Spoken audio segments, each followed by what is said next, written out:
যাত্রাপথটি অপূর্ব। কালো পিচের মসৃণ রাস্তার দুপাশে সবুজের সমাহার। দাঁড়িয়ে পড়লাম। ঝাড়খণ্ডের ঠিক এই জায়গা দিয়েই কর্কটক্রান্তি রেখা পাশ করেছে। 21শে জুন সূর্য এখানে একেবারে লম্বভাবে কিরণ দেয়। কোথাও রাস্তা জুড়ে হেঁটে চলেছে ভেড়ার পাল, সাথে হাঁটছে আদিবাসী রাখাল। যেতে যেতে হঠাৎ মাঠঘাট পাহাড় ক্যামেরার অন্তরালে চলে গেল। এখন ধরা পড়ল আবার শালের ঘন জঙ্গল।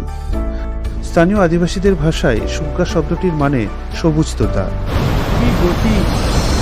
ভরা বর্ষায় আরো কি ভয়ানক গতি ছিল সেটা ভাবতেই ভয় লাগছে।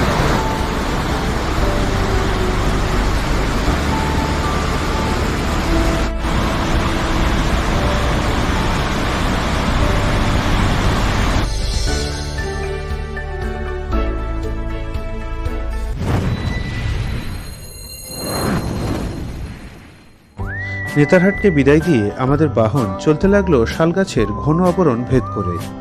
চলেছি বেতলা ন্যাশনাল পার্কের দিকে। নেতারহাট থেকে দূরত্ব 94 কিমি। গাড়িতে 2.5 ঘন্টার মতো সময় লাগবে। আর এই পথের সৌন্দর্য অপূর্ব। কিছুটা রাস্তা অবশ্য পূর্ব পরিচিত। গতকালই এই রাস্তা দিয়ে ঝাড়খণ্ডের উচ্চতম জলপ্রপাত লোধে গিয়েছিলাম। অপূর্ব এই জলপ্রপাত দেখতে আমার ঝাড়খণ্ড ভ্রমণের 4 নম্বর পর্ব আমি লোধ একসাথে 7টি জলপ্রপাত পর্বটি দেখতে ভুলো না কিন্তু। জঙ্গলে ঘেরা নির্জন পরিবেশে একসাথে 7টি জলপ্রপাতের সৌন্দর্য তোমায় মোহিত করে দেবে নিঃসন্দেহে। যাত্রাপথটি অপূর্ব। কালো পিচের মসৃণ রাস্তার দুপাশে সবুজের সমাহার। কোথাও ঘন জঙ্গল, আবার কোথাও ফসলের ছড়াছড়ি। ধান, ভুট্টা, শাকসবজি কত কিছু হয়ে রয়েছে। কোথাও পড়ে থাকা জমিতে শুধুই সবুজ ঘাস। ভূমিরূপ ঢেউ খেলানো, ঈশ্বর তরঙ্গায়িত লাল মাটির বিশাল প্রান্তর।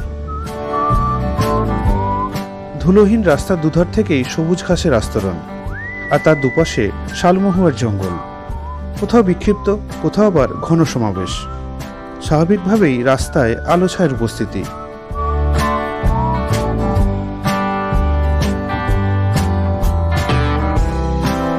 কোথাও সবুজ ধানক্ষেতের পিছনে সারিবদ্ধ সবুজ পাহাড়। সত্যি অপূর্ব জার্নি। যাত্রাপথের এই অসাধারণ দৃশ্য খালি চোখে দেখার আনন্দটাই আলাদা। চোখে অদ্ভুত আরাম পাওয়া যায়। রাস্তার ধারে জিলিপি ভাজা চলছে। জলখাবারের জন্য দাঁড়িয়ে গেলাম একটু। দেখলাম কচুরিও পাওয়া যাচ্ছে আর পান্তুয়াও। তাহলে চলো একটু পেট পুজো হয়ে যাক।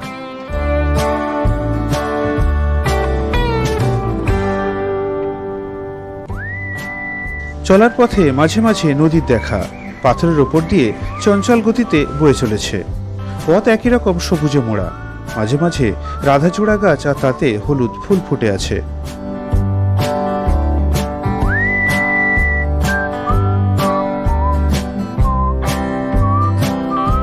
রাস্তার প্রতিটা বাঁকে বাঁকে সৌন্দর্যের ছোঁয়া, ভালোবাসার ছোঁয়া।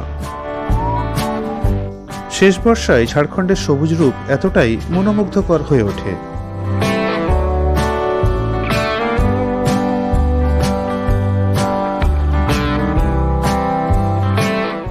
সারাদিন যেন শুধু পথই চলি।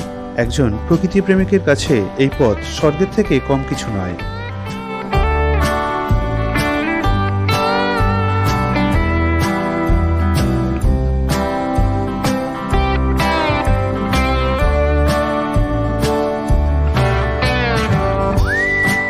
দাঁড়িয়ে পড়লাম।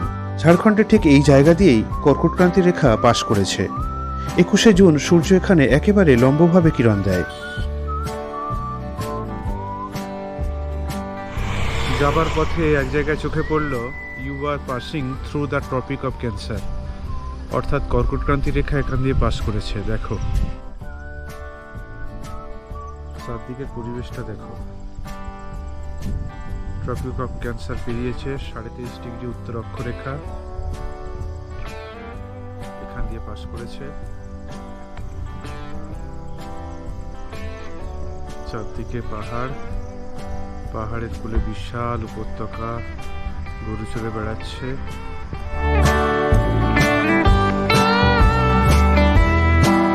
কর্কটক্রান্তি রেখা পেরিয়ে আমরা আরো উত্তরের দিকে এগিয়ে চললাম। দুধারে সবুজের পাশাপাশি পাহাড়ের ঘনত্ব আরও বেড়েছে। ভুট্টা চাষও পাল্লা দিয়ে বেড়েছে।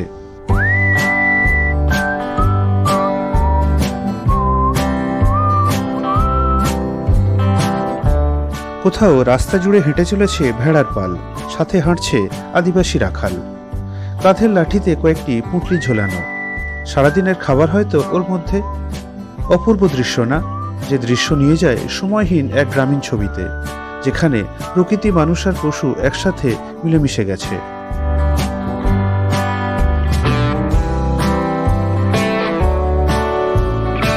ওই দেখো, আর এক পাল আসছে।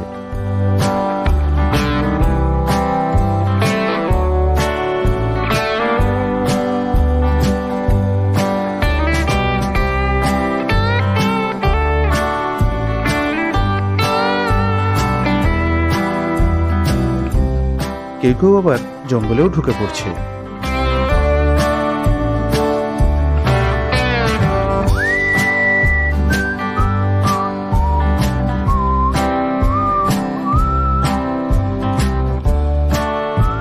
কি বন্ধুরা, ভালো লাগছে তো আমার ক্যামেরায় ছোটনাগপুর দর্শন? কমেন্টে জানিও কিন্তু।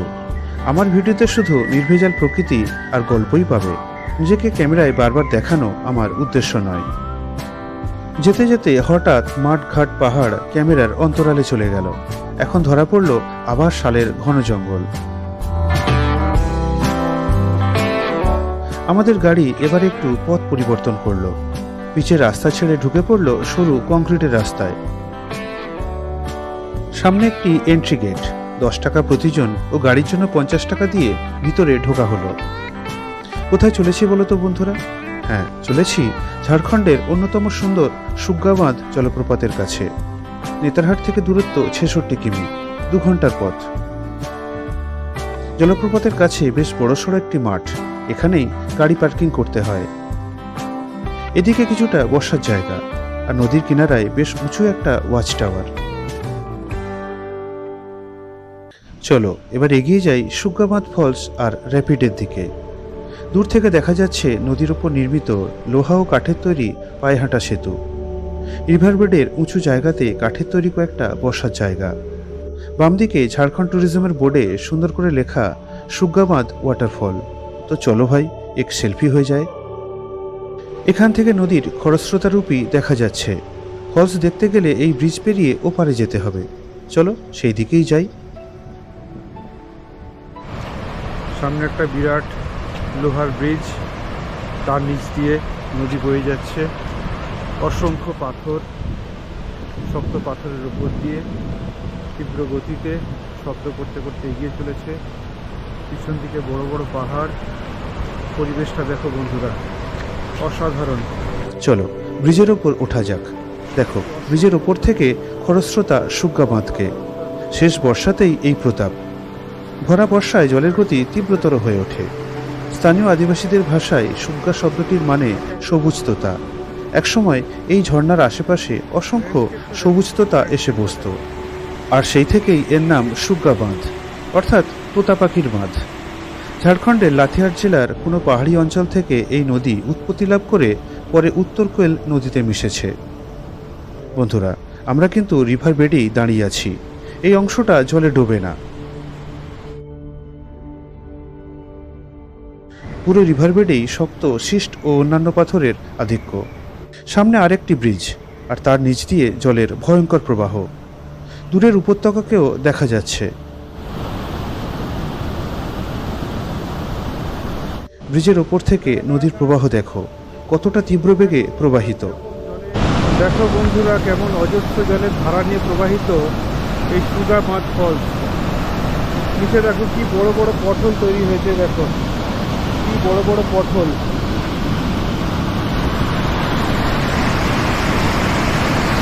অসাধারণ পরিবেশ, অসাধারণ ল্যান্ডস্কেপ। দেখো শিষ্ট পাথরের ওপর দিয়ে বিরাট প্রবাহিত জলধারা।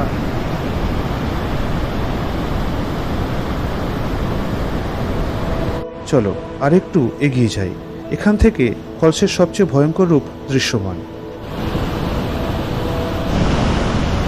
দেখো বন্ধুরা, কি ব্যাপ্তি তার, বিরাট জলধারা। অজস্র ধারায় বিভক্ত হয়ে প্রবাহিত হয়েছে সে। আহা, কি অপূর্ব তার গতি ও চলার শব্দ।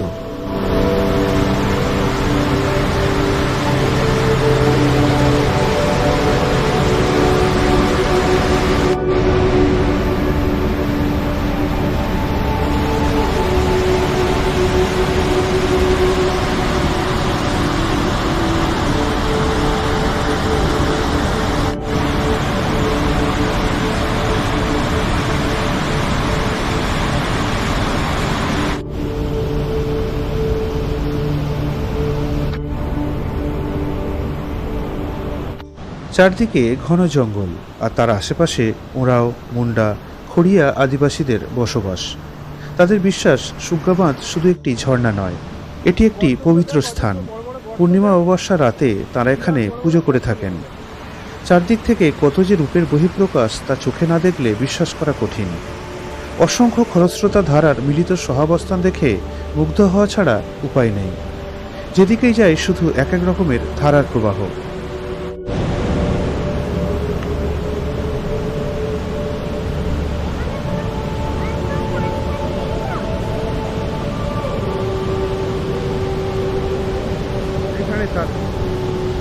এখানেই থাকবি তুই।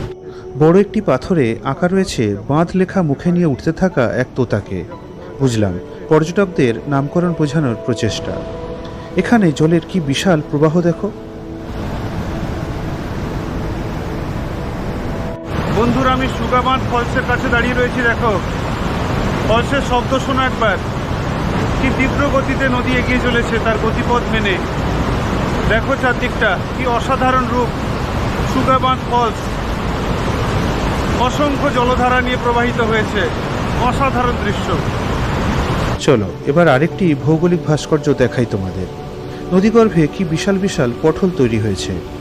নদীর জলের সঙ্গে বাহিত পাথরখণ্ড ও তার সাথে নদী উপত্যকার সংঘর্ষে এই পটলগুলি তৈরি হয়েছে। ওই দেখো কত সারিবদ্ধ পটল।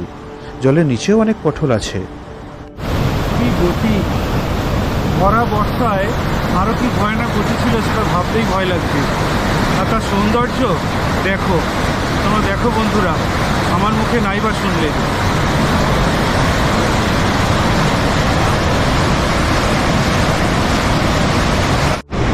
ওদিকে ব্রিজের নিচে কয়েকজন মাছ ধরছে, সেটা দূরেও দেখতে পাচ্ছি, কিন্তু কতগুলো মাছ সেটা বুঝতে পারা যাচ্ছে না। আর ওখানে যাওয়া আমার পক্ষে সম্ভব নয়, কীভাবে গেছে ওরাই জানে। পাথর দেখো, শীষ পাথরের সৌন্দর্য দেখো। মানে এটা বোঝা গেল যে প্রবাহিত হয়েছে সে তো অসাধারণ সুন্দর, আর সে যার ওপর দিয়ে প্রবাহিত হয়েছে তার সৌন্দর্যও দেখো। মুগ্ধ হয়ে যাবে বন্ধুরা, মুগ্ধ হয়ে যাবে। স্তরগুলো দেখো কি অপূর্ব হয়েছে। পাথরের স্তরগুলো দেখো, এখানে গুহার মতো তৈরি হয়েছে। দেখো, এবার 360 ডিগ্রি তোমাদের দেখাই পুরো এলাকাটা।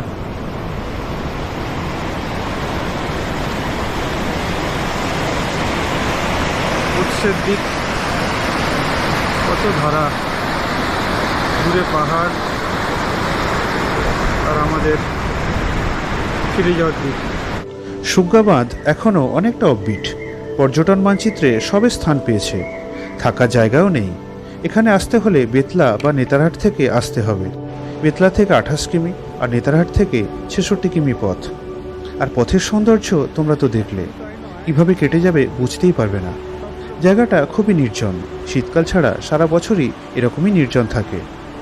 তাই যদি শহরের কোলাহল থেকে একটু দূরে প্রকৃতির নির্জনতা আর প্রপাতের শব্দ পেতে চাও, তাহলে সুগ্গা বাঁধ শুধু তোমার। আর তোমরা যারা এইরকম অফবিট জায়গা ভালোবাসো, কমেন্ট করে অবশ্যই জানিও। ভিডিওটি ভালো লাগলে লাইক, শেয়ার আর অবশ্যই কমেন্ট করো। আর আমার চ্যানেলে নতুন হলে সাবস্ক্রাইব করতে ভুলো না কিন্তু, তাহলে অনেক উৎসাহ পাবো পরবর্তী ভিডিও বানানোর। চলো তাহলে আজ এই অবধি। দেখা হবে অন্য কোনো অজানা গন্তব্যে, অন্য কোনো গল্পে। টাটা।